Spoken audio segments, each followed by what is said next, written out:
Video आप लोग देखते हैं, सब कुछ है, बहुत से लोग ऐसे हैं जो वीडियो नहीं भी देखते।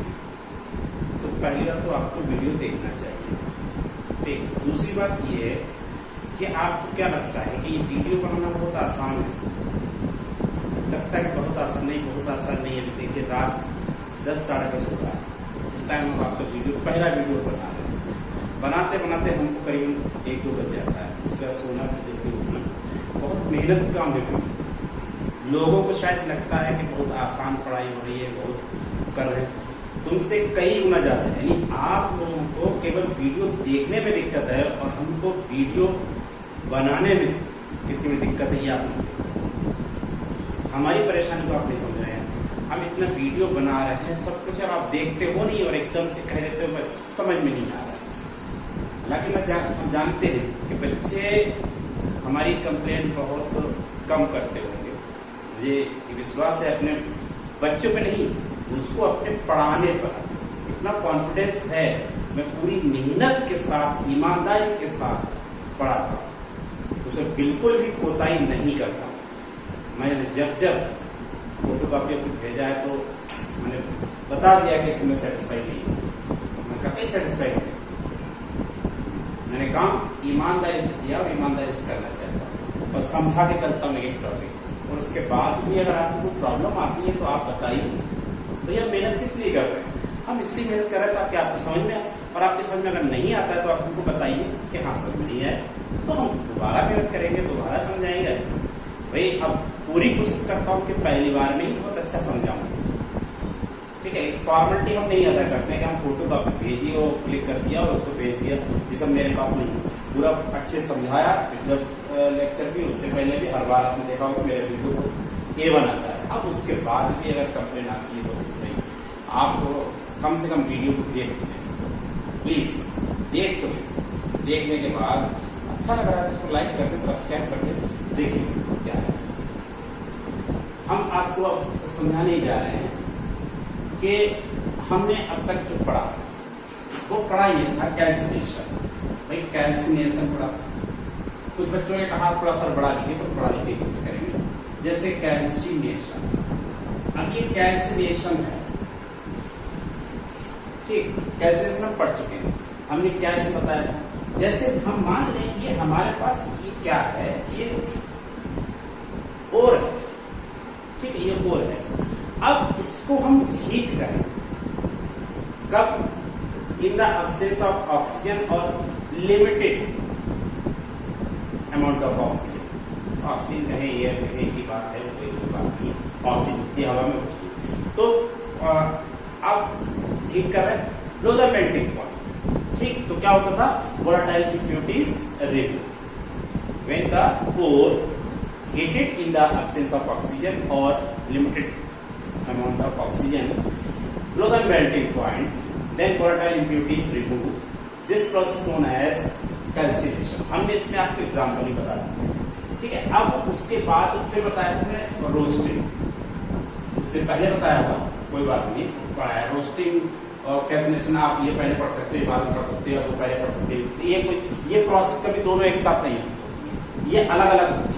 तो इसलिए या तो कैल्सिनेशन होगा, किसी की मेटलर्जी पढ़ोगे तो कैल्सिनेशन होगा, या रोस्टिंग होगा, दोनों एक साथ नहीं होते, ठीक है। तो रोस्टिंग में क्या है, रोस्टिंग, अब रोस्टिंग खाया होगा आपने, रोस्टिंग भाई, और नहीं खाया होगा बहुत से लोग, सॉरी बहुत से लोग ऐसे जो नॉन वेज नहीं खाते हैं, तो उन्होंने भी कुछ थोड़ी बहुत चीजें तो बनी हुई खाई होंगी। आजकल तो रोस्टेड आपके मोमोज भी होते हैं, ठीक है, बहुत सारी चीजें रोस्टेड होती है। भाई भून के खाना, भूनना तो भूनना, अब भुना कैसे जाती है, कोई भी चीज भुनी जाती है, आप भूनते हो। मान लो भुंटा है, आप भुंटा जो है वो मक्का, उसे भून रहे हो, तो उसे भूनते हो क्या करते हो, उसको भूनते हो आप, एक लोग गाँव या होंगे, शहरों में भी ऐसा होता है, खाया था, लेकिन कुछ लोगों ने नहीं खाया होगा, तो मैं बता दूं, उसके लिए बता दें कि वो आप लगाते हैं आग में और भूनना स्टार्ट करते हो, भून जाता है, फिर उसको खा लेते हैं। तो एटमॉस्फेयर में large amount of oxygen present है, आप उसका परसेंटेज जानते हैं कितना है, ठीक। तो हम इस रोस्टिंग से क्या मतलब हुआ, रोस्टिंग में इतनी बातें होती है कि जो कैल्सिनेशन में वो रहेगा, लेकिन उसमें था लिमिटेड अमाउंट ऑफ ऑक्सीजन, इसमें होगा in the presence of oxygen, बल्कि हम कहें लार्ज अमाउंट ऑफ ऑक्सीजन तो बेहतर होगा। तो when the concentrated core is heated below the melting point in the presence of large amount of oxygen, this process known as roasting, ये हम पहले पढ़ चुके हैं। अब जरा ध्यान दें, रोस्टिंग में मान लो हमने जिंक का ओर लिया, ZnS नाम सुना होगा, पढ़ा होगा। अब आपकी ये गंदी आदत है कि आपने ये याद ही नहीं किया है। इसका नाम अगर हम पूछे तो 99% स्टूडेंट को पता नहीं होगा, लेकिन पढ़ा चुके हैं। जिंक ब्लैंडी, जिंक सल्फाइड है, जिंक ब्लैंडी है, जिंक का कोर है ये, ठीक। लेकिन नहीं पता आपको मतलब क्या है, पढ़ो मत, टीचर है, टीचर समझ में नहीं आता है। अपना दिमाग जो लगाओ, हम चीजों को आसान जब उसको देखते ही नहीं है। देखो इसको क्या होगा, बहुत आसान सा, बहुत बेसिक। अब इससे आपको जिंक निकालना है तो क्या करते हैं आप, इसका रोस्टिंग करेगा। जब आप ऑक्सीजन से रिएक्शन कराते हैं तो ये ZnO बनता है और SO2 बाहर निकल जाता है। क्या रह गया, ZnO। ये तो आ गई आपकी रोस्टिंग प्रोसेस। अब भी ये प्योर नहीं हुआ तो क्या करेंगे, ZnO में हम कोक मिलाएंगे, कोयला कार्बन मिला देंगे। मिलाने के बाद इसको हीट करेंगे। जब हीट करेंगे तो ये Zn बनेगा और ये CO। लेकिन यार ये रिएक्शन हो क्या रही है, ये रिएक्शन क्या हो रही है, इसका रिडक्शन हो रहा है। जिंक से ऑक्सीजन बाहर निकल रहा है, रिडक्शन हो रहा है इसका। तो हमारी हेडिंग है रिडक्शन ऑफ ओर। अब आप बताइए रिडक्शन ऑफ ओर में आप क्या लिखेंगे, ठीक। रिडक्शन ऑफ ओर में आप क्या लिखेंगे, आप बताएं भाई।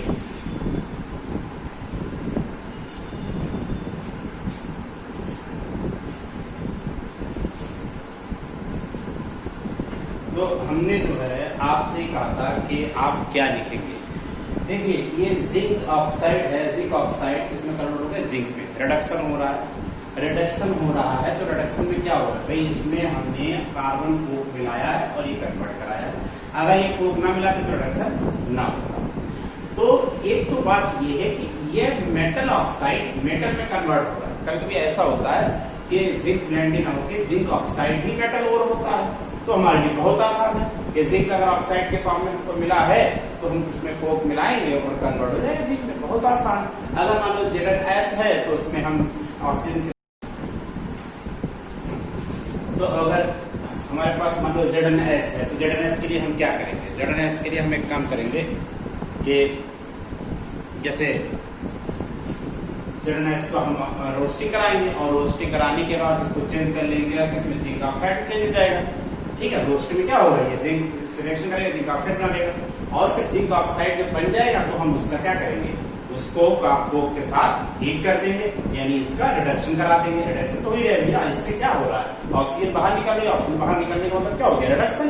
तो इसका रिडक्शन हो रहा है, ये हो गया रिड्यूसिंग एजेंट। तो यही आपको लिख देना कि इसमें जो मेटल ऑक्साइड है इज कन्वर्टेड इनटू मेटल। तो in this process conversion of metal oxide into the metal ये होता है। दूसरी बात, हीट करते हैं और कोई रिड्यूसिंग एजेंट इसमें मिक्स करते हैं। तो वही लिखा हुआ है कि it can be done by heating the oxides, ठीक, विथ सुटेबल आपका क्या रहेगा रिड्यूसिंग एजेंट। लाइक, अब इसमें लाइक क्या है, जैसे ऊपर कोक आपने मिलाया है तो कोक, ठीक, और नीचे वो एग्जांपल भी दे रखा है आपका, ठीक है, कोई दिक्कत। तो ये रिडक्शन आपका हो गया, ठीक है।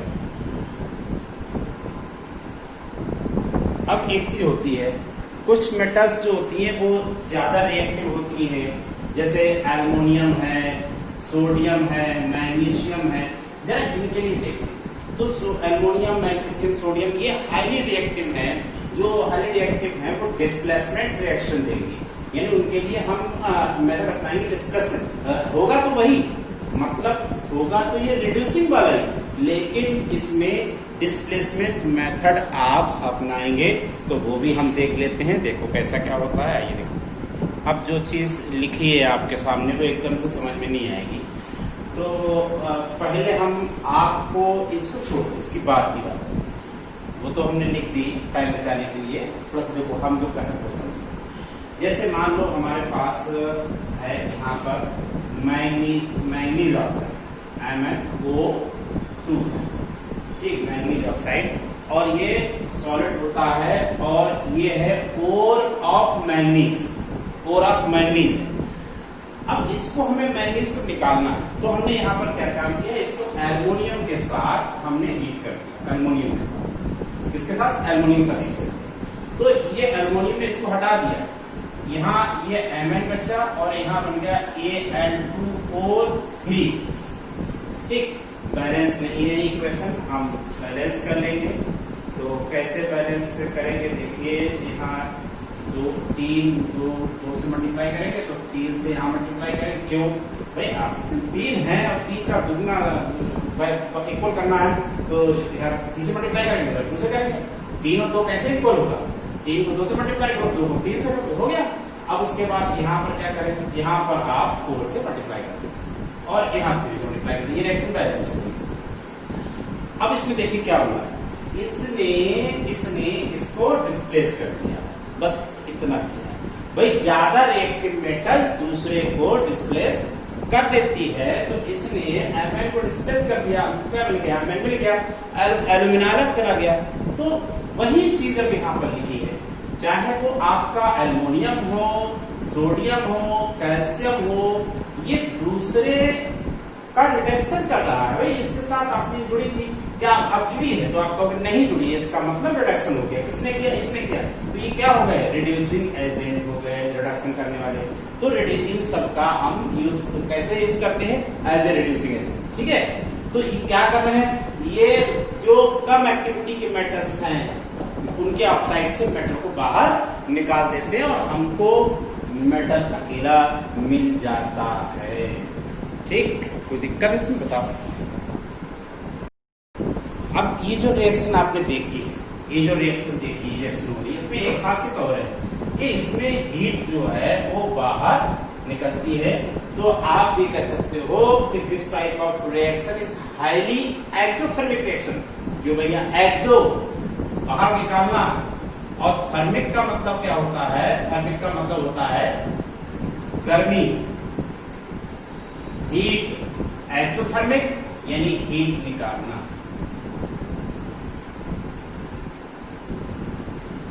ठीक है। तो ऐसी रिएक्शंस में हीट बाहर निकलती है, ठीक। अब कोई दिक्कत हो तो आप बताइए।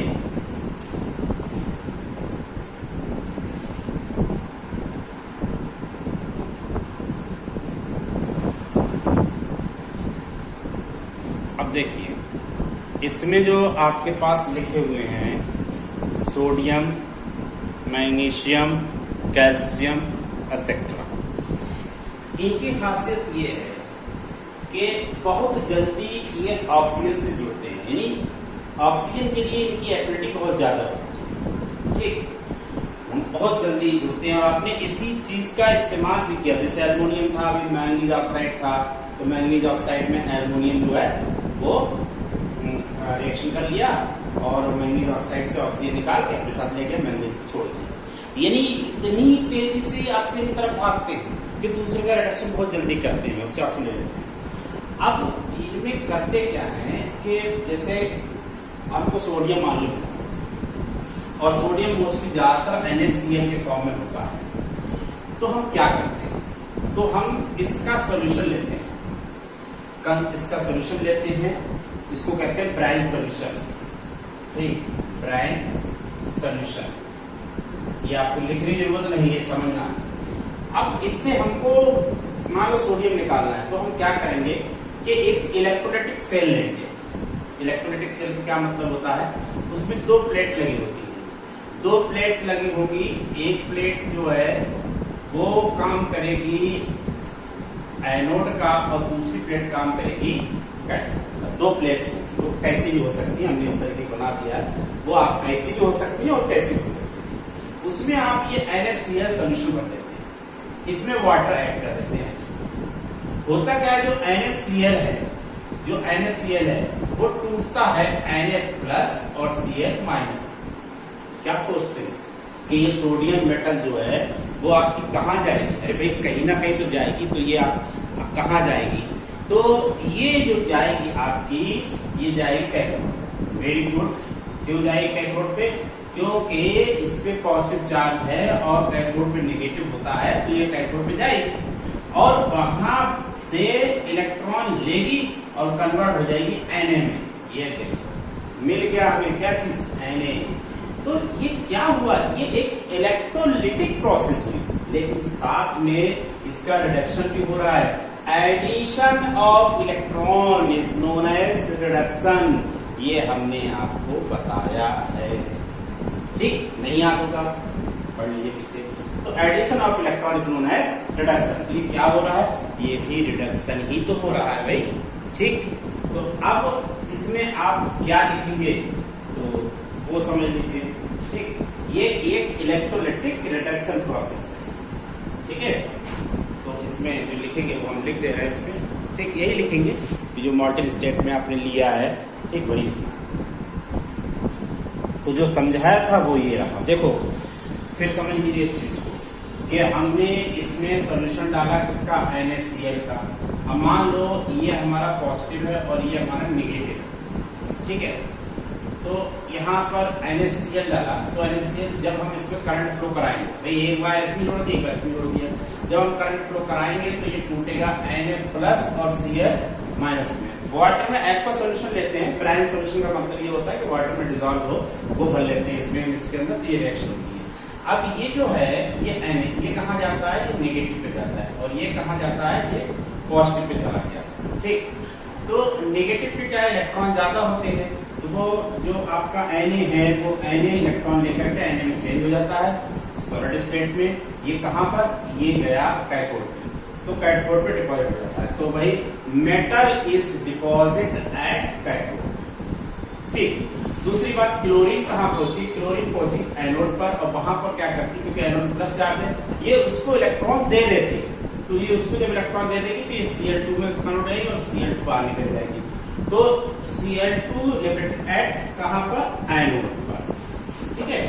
तो कोई बहुत टफ चीज नहीं, बहुत आसान, समझ गए होंगे आप कि NaCl का सॉल्यूशन लिया और इसकी इलेक्ट्रोलिसिस कराई, ये ब्रेक हुआ, ये गया कैथोड पर, ये गया एनोड पर। कैथोड पे इलेक्ट्रॉन होते हैं, ये इससे ले लेता है, कन्वर्ट इसमें हो गया, वो इलेक्ट्रॉन एनोड को दे देता है और ये कन्वर्ट Cl2 हो जाता है। इलेक्ट्रॉन का जुड़ना रिडक्शन होता है, इलेक्ट्रॉन का निकलना ऑक्सीडेशन होता है। बस ये प्रोसेस हो गई, सिंपल सी है, कुछ ज्यादा तो है नहीं, ठीक?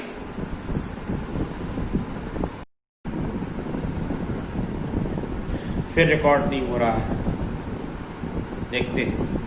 तो रिफाइनिंग ऑफ मेटल क्या है? रिफाइनिंग ऑफ मेटल जो है वो जो हमें रिडक्शन के बाद जो मेटल मिली है, वो जैसे मान लो चाहे हमको एल्युमिनियम मिला हो, चाहे हमको कॉपर मिला हो, चाहे हमको जिंक मिला हो, इसमें अभी भी आपको लग रहा है, मान लो ये सब मिला तो ये लग रहा है कि प्योर नहीं, इसमें अभी भी इम्प्योरिटीज मिली होती हैं, तो उन इम्प्योरिटीज को हमें रिमूव करना होगा।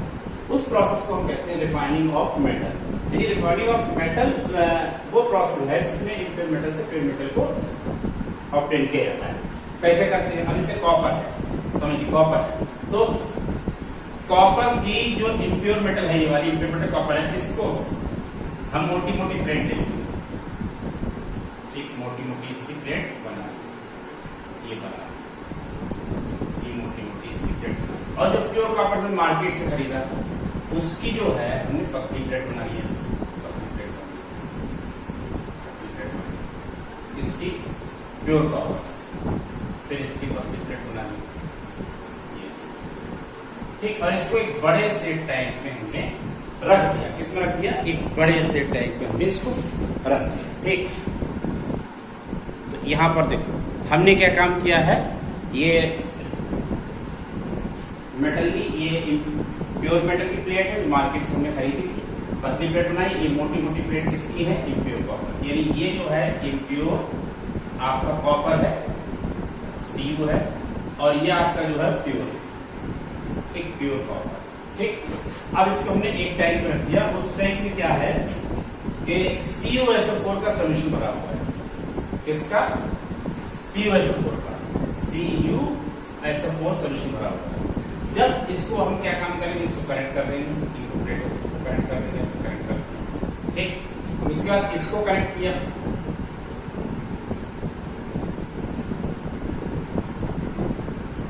इन सबको कनेक्ट कर दिया। किससे कनेक्ट किया इसको? ये मोटी प्लेट को हमने प्लस से कनेक्ट कर दिया, एनोड से, और इसको जो है कैथोड से कनेक्ट कर दिया। अब इसको करंट फ्लो कराएंगे। जब आप करंट फ्लो कराएंगे तो आप क्या होगा बताइए? करंट फ्लो कराएंगे तो क्या होगा? तो करंट जब फ्लो कराएंगे तो SO4 टूट जाएगा Cu+2 में और SO4 माइनस में। ये सॉल्यूशन में रिएक्शन हो रही है, तो AQ यहाँ लिखेंगे और यहाँ AQ लिखेंगे। अब यहाँ पर ये टूटा, किसमें टूटा? ये Cu+2 और SO4 माइनस में। ये Cu+2 जो है वो जाएगा कहाँ? कैथोड पे। नेगेटिव चार्ज किस पे? इस वाले नेगेटिव चार्ज है, इस वाले नेगेटिव चार्ज है, इस वाले, यानी पतली प्लेट पे नेगेटिव चार्ज है, तो ये पतली यहाँ से पतली प्लेट पे चला जाएगा। ठीक, चला गया। सॉल्यूशन से कॉपर इस पतली प्लेट पे थिन प्लेट पे गया। वहां क्या किया इसने कि Cu+2 2 इलेक्ट्रॉन लेकर के कन्वर्ट हो गया Cu में और सॉलिड में चेंज हो गया, यानी अब ये उसी पे डिपॉजिट हो जाएगा, उसी पे चला गया। तो जब सॉल्यूशन में कमी हो जाएगी Cu+2 की, ये इस कमी को पूरा करने के लिए यहाँ जो कॉपर प्लेट है इसमें पॉजिटिव चार्ज है, ये पॉजिटिव रिपीट करेंगे, यहाँ से ये Cu+2 निकालेगी और इलेक्ट्रॉन ये वही छोड़ाएगा, यानी जो Cu है इस वाली मोटी प्लेट का, वो इलेक्ट्रॉन निकाल करके Cu+2 में चेंज हो जाएगा, इलेक्ट्रॉन वही छोड़ाएगा। अब Cu+2 आए कहाँ आ गए? सोल्यूशन में आ गए, यहाँ से मोटी प्लेट से यहाँ सोल्यूशन आ गए, सोल्यूशन में आ गए तो कमी पूरी हो गई, फिर है सोल्यूशन में, फिर वही चले जाएंगे। फिर क्या होगा? तो मोटी प्लेट पतली हो जाएगी और पतली प्लेट मोटी हो जाएगी, यानी जो कॉपर है deposit at cathode after electrolysis, ये डिपॉजिट हो जाएगा। तो इस प्रोसेस को हम कहते हैं इलेक्ट्रोलिटिक प्रोसेस।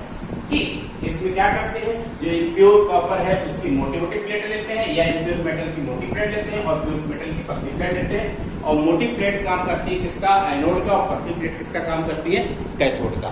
ठीक, और हम करंट फ्लो करा देते हैं, तो हमें जो है कैथोड पर मेटल डिपॉजिट हो जाती है और वो प्लेटें मोटी मोटी हो जाती है। अब इस प्रोसेस में एक चीज और, जब ये कॉपर यहाँ जा रहा होता है, यानी वर्ड इसमें डिजॉल्व हो रहा होता है, तो जो इम्प्योरिटीज है वो नीचे बैठ जाती है, नीचे आगे बढ़े होते जाएंगे।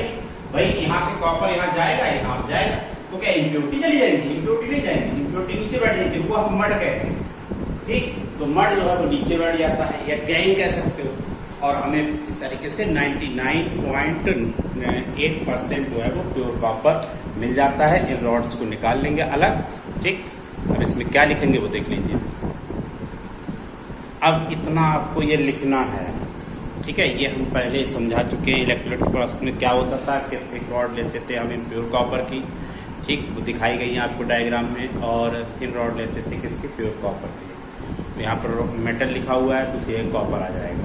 ठीक है, अगर एग्जाम्पल अगर कॉपर लेते हैं तो ठीक, और अगर एल्युमिनियम लेते हैं तो उसको दूसरा तरीका लिखने का। तो यहाँ पर जो है वो थिक रॉड मेटल की हम लेंगे कैसे? इम्प्योर मेटल लेंगे थिक रॉड, और थिन रॉड लेंगे प्योर कॉपर की। तो सॉल्यूशन इसमें हमने ले लेंगे, जो शॉर्ट सॉल्यूशन है मेटल का, शॉर्ट सॉल्यूशन वो ले लेते हैं, वो इलेक्ट्रोलाइट का काम करता है। इसमें करंट फ्लो कराते हैं तो वो टूटता है, डिसोसिएट होता है। ठीक, किसमें? मेटल आयन में, और वो मेटल्स आयन सॉल्यूशन में होते हैं, तो सॉल्यूशन से फिर जाते हैं फिर रॉड पे। अब डिफिशियंसी हो जाती है सॉल्यूशन में, फिर वहां पर जो है वो थिक रॉड से मेटल आयन आ जाते हैं किसके अंदर? सॉल्यूशन के अंदर।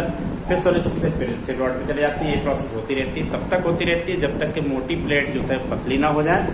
ठीक है, और सारा का सारा मेटल आयन जो मेटल है वो डिपॉजिट हो जाता है एट प्योर मेटल प्लेट पर।